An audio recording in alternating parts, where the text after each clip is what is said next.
So after reviewing genLOCK Episode 2, it was pointed out to me that genLOCK is actually a Rooster Teeth First exclusive series, which is going to make it fairly difficult for a majority of the public to watch it because it's hidden behind a paywall, and I'm guessing a lot of people, after only watching one episode, might not be willing to commit $5 a month or $20 every 6 months to watch a single series, especially when everything else Rooster Teeth puts out is generally available a week after it first airs. I'll leave a link down in the description below in case you guys want to go there, support the series, the company, and watch genLOCK, but in my reviews I will be going over the events of the episodes as well as giving some brief analysis on that. I'm not actually going to be showing the video itself, or the episode itself, or clips of it in this video, just the images and analysis.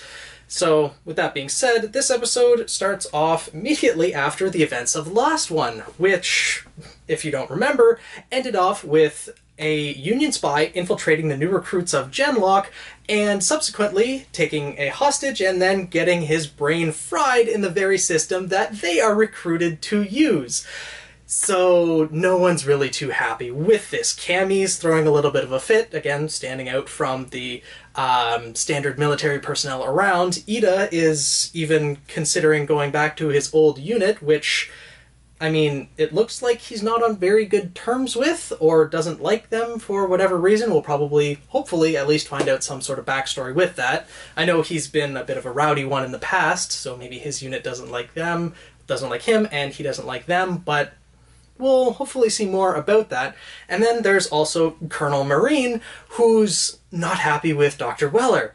That, well, he had someone replace one of his recruits, a Union spy, get all the way in there and bring nanotech, the most dangerous tech that the Union has, and that, at least what we saw in the first battle of in the very first episode, was completely overpowering the Polity's forces and the technology that they currently have.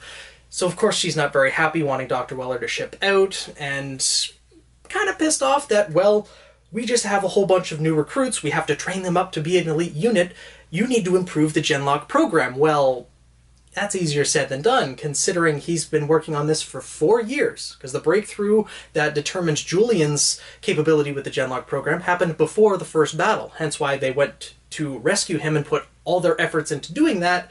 So, with that being said, after 4 years, they're still only able to get a chance of less than 1 in a million for a person to be compatible with genLOCK, having the neuroplasticity and the intricate neuronal network that will allow them to actually sync with the Holons, the mechs that they will pilot. So yeah, a little bit more that needs to be done there. I'm guessing it might be refined later in the series, depending on how many seasons this goes, but we will have to see. Plus, he also has to recruit and train and get all of this field tested and ready, so he's got a little bit on the plate. But we understand why she's a little bit rushed and pissed off with this, because apparently the higher-ups from her, considering she's the commander on the base, her higher-ups are predicting that Polity will be forced out of North America, not just United States, but she said North America, in the next 6 months. So yeah, there's a little bit of a rush, and that means that these new recruits are going to have to be trained up. Well, Julian had being left to kind of talk to the recruits and kind of settle them down and maybe get them a little bit more warmed up to the idea. We find out what Val actually wants to do, because Cammy just not really happy with the entire situation, being a hacker and everything. She's kind of wanted to go back to that. Ida's thinking about going back to his old life, and Val has seen enough of it. She just wants to go party off and, in her words, I believe she said, leave a beautiful corpse and an open bar tab. You know what? Not a bad way to go, but as Julian pointed out, self-fulfilling prophecy. She's going to have regrets in the final moments. Maybe I could have done something different. And this is the perfect opportunity. Dr. Weller comes back and says as much. He just says, you know, you guys can go back to your old lives. I'm not forcing you. No one's forcing you to do this. I'll just say that you're incompatible after all, but just do me a favor and try it once. They see, actually, Yasemin go into the genLOCK herself, into the Holon, and as they're watching, it's just, oh, it looks like her physical body just drifts off to sleep, and then the mech body wakes up. So it doesn't look too bad, but after seeing someone get their brain fried, still not too keen on the idea. So, of course, who's the scapegoat? The one most interested in it, of course, being Kami, is the tech girl. Ida backs off, same with Valentina, so of course Kami's the one who gets to go first. And she's also the one who actually has the most difficulty with it, having to take her first steps, being in a body that she doesn't really know how to pilot, because she's obviously the smallest one of the group, as most of them are relatively the same height, but she's a bit shorter, and all of the Holons are the same height. She does end up going in and struggles with her first steps. Now, the episode is called Second Birthday, and I mean, I guess it's kind of fitting considering they just were kind of born into their new body, but I think first steps is more appropriate personally, as that's what Kami's struggling with now, and they're taking their first steps in this new body, in this new world that's opened up to them. And after seeing Kami being able to walk around and do this, they're pretty impressed and are willing to go give it a try themselves. Now, Julian and Yasemin were setting up the outside area, not the hangar, but the airfield or whatever you want to call it, for them to kind of get a feel for things and learn how to pilot the Holons. I guess it's not really... They call it piloting, but I wouldn't really consider it that, considering they are just in a new body and they're just walking around. It's not like they're actually piloting it per se. I don't know. I'm still working out the words for this, kinda. And we see that Julian, before the other recruits got there, was actually, you know, playing basketball and walking around with Miguel and everything like that. And we see a little bit of the technology that the Holons has. He was using aim assist to get a slam dunk every single time, a swoosh with the basketballs. So that goes to the neuroplasticity and the neuroadaptability that the genLOCK program, or at least the candidates for it, have to have. Because this isn't just, oh, looking at a screen and having this technology pop up, pressing a few buttons to work with it. This is directly controlled by your brain. So your brain has to adapt to all this new technology and be able to function with all of this. So with that being said, you know, of course, as we are in our regular bodies, we know to blink, to breathe, to talk, to move our hands around, things like that. But then all of a sudden, there's new things that you need to be controlling with your mind as well, almost like new muscles. So the brain will continuously have to learn with this. Plus, with the opening having all this other new tech added to it, that's going to add a whole nother aspect to it. Anyways, while Julian's doing this, she actually sees Miranda with a member of her squad, Brennan. We also saw him in the first episode, kind of hitting on Miranda, jokingly saying if anything were to happen to Julian and Miranda's relationship, that he might try to take a chance at her. And, well, 4 years have passed, Julian is thought to be dead, so guess what he did and succeeded with? He went after Miranda, and they are currently a couple, as Julian overhears, because, well, having a high-tech body, that's, we find out, is also 4 stories tall, he can kind of zoom in and listen in on their conversation. And he hears all this and is not too pleased. But before we get into all of that, as the new recruits are coming out, they get to play a little bit. We see a little bit of baseball. They have footballs sized for the mechs, so they can kind of learn controls and everything, although that doesn't last long, as Miranda's unit is brought out with 3 mechs, and they are going to play capture the flag with the new recruits. So it's 3-on-3. The 3 mechs from Miranda's unit, the ground units, are just kind of standing at the one end, saying, okay, as long as one person makes it back, gets the flag, you guys win. Yeah, that doesn't go so well for the new recruits, as they aren't really used to moving around in their bodies, not to mention they're not used to directly dodging bullets as well. So they're not doing so well. They get shot down immediately, they're trying to hide behind different things, and the second they poke their head out, they're getting knocked off. But we do see a couple interesting strategies that just wouldn't be possible with the mechs. And I know they're not necessarily interesting strategies when you consider the human perspective, but when you consider what mechs have been capable of in this world so far, they're quite interesting. Ida actually uses Kami's mech as a shield, just running up and using her as a guard. Of course, the mechs sneak behind and take him out, and Val actually sneaks on top of a truck and tries to get over. And she almost makes it, but again, shot down, still doesn't quite make it. So, interesting little strategies, and it'll be really interesting to see how things like that are applied later in the series. If they do it well, applying human characteristics to mech fights and everything like that in battle, I'll be interested to see how this series is turning out.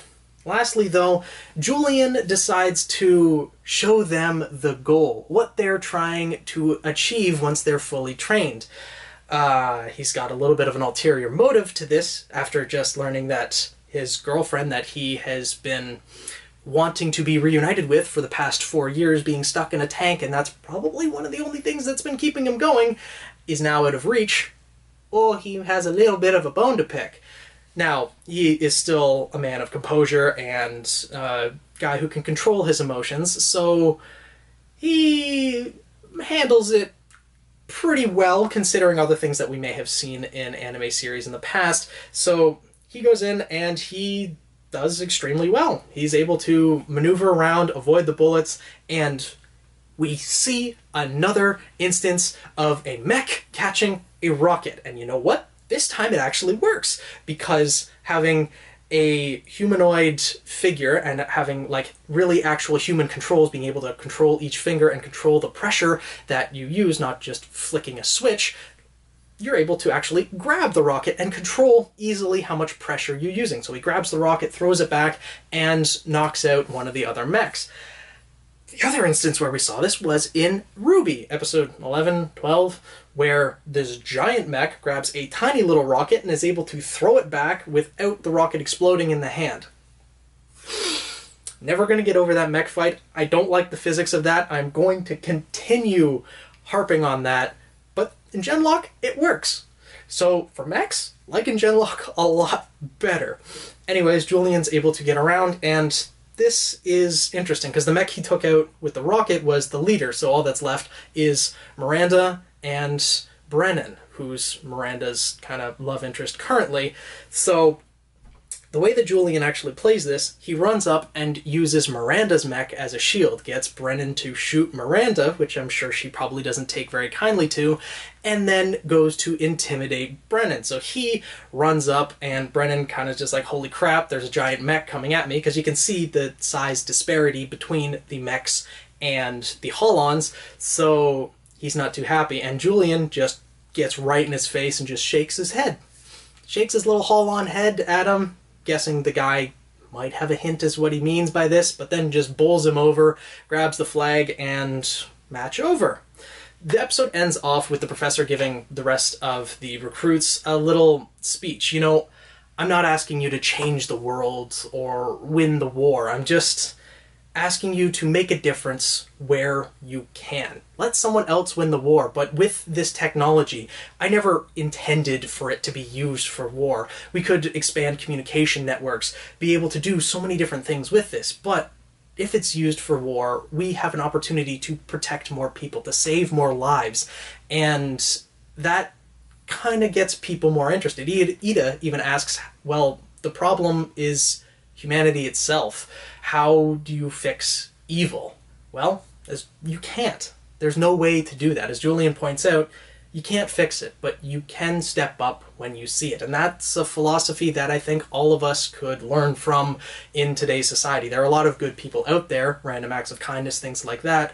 And the bystander effect is definitely something that a lot of people struggle with. Someone else will make that phone call. Someone else will step in and protect the kid from the bully, or things of that sort, and no one's really willing to step in. I myself have experienced that, being bullied all through elementary school, and no one steps in.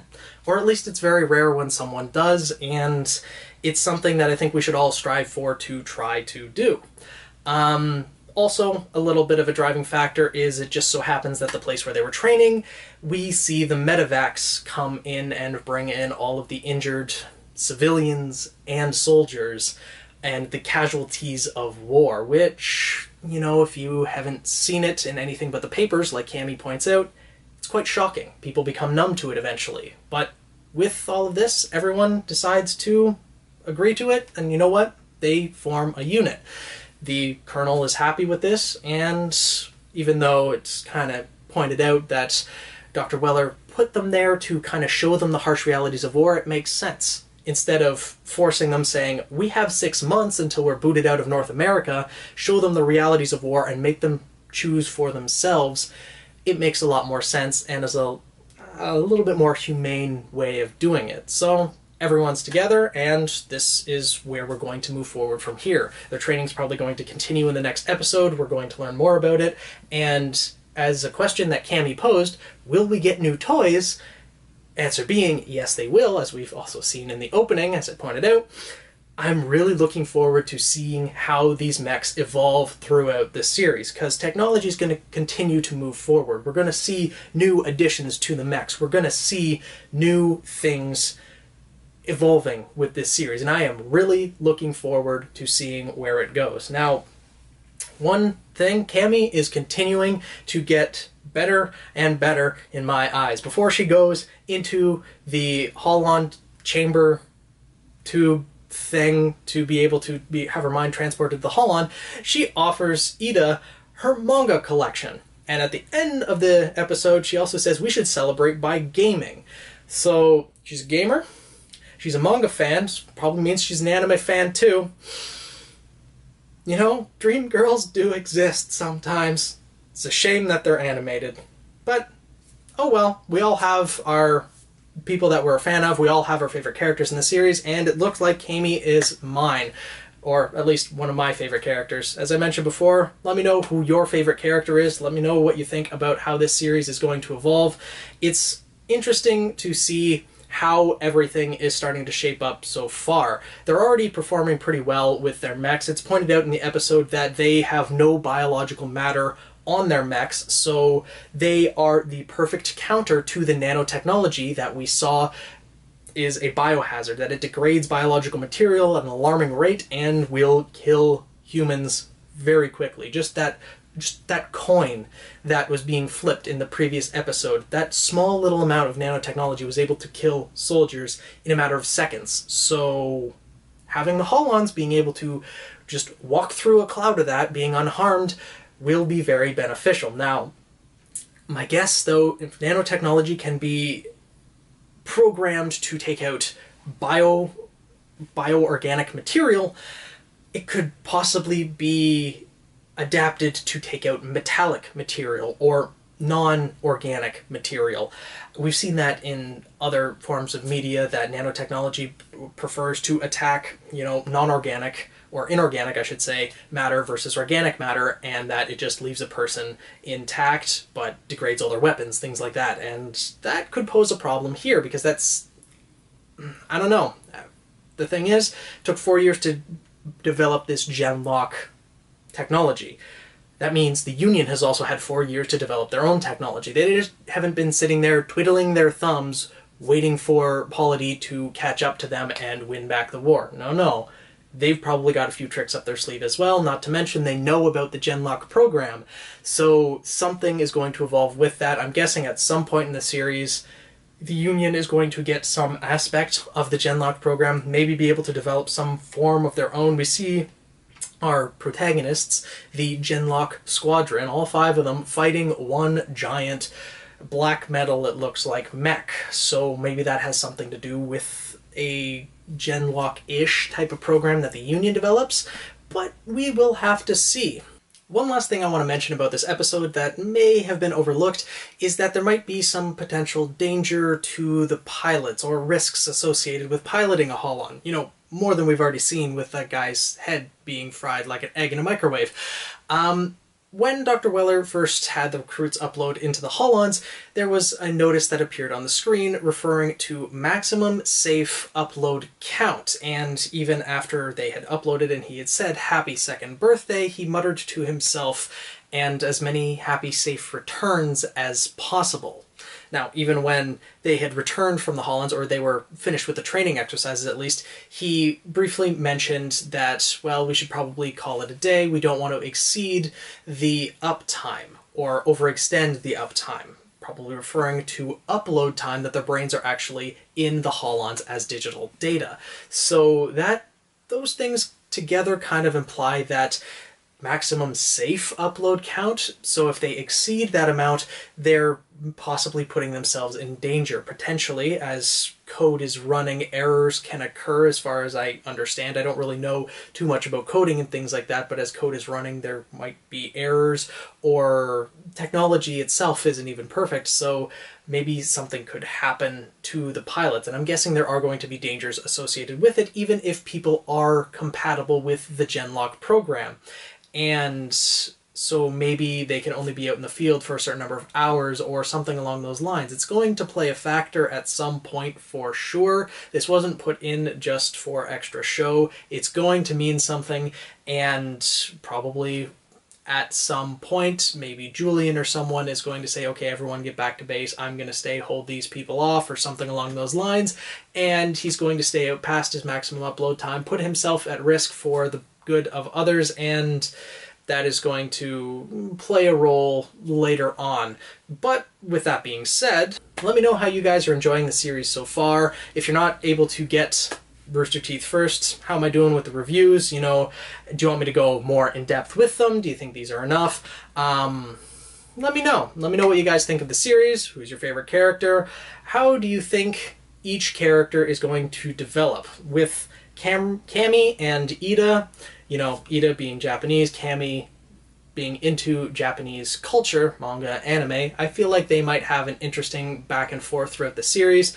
And how do you think all the characters are going to relate to each other, within the squadron at least? And hopefully it doesn't focus too much on the relationship between Julian, Miranda, and then Miranda and Brennan. I mean, I'm glad that there is an actual, like, romantic aspect to it. With Ruby, it's mostly just different ships and things like that. But with genLOCK, it's nice to see a little bit romantic aspect. I just don't want it to become too much of a large portion of it. Like, genLOCK is supposed to be focused on the technology and the war itself. Having a romantic aspect in there, sure, but stay focused and have the branching ones come in and out as it happens. So let me know what you guys think. Thank you guys for watching. Make sure to subscribe if you haven't already, and I'll see you guys in the next video.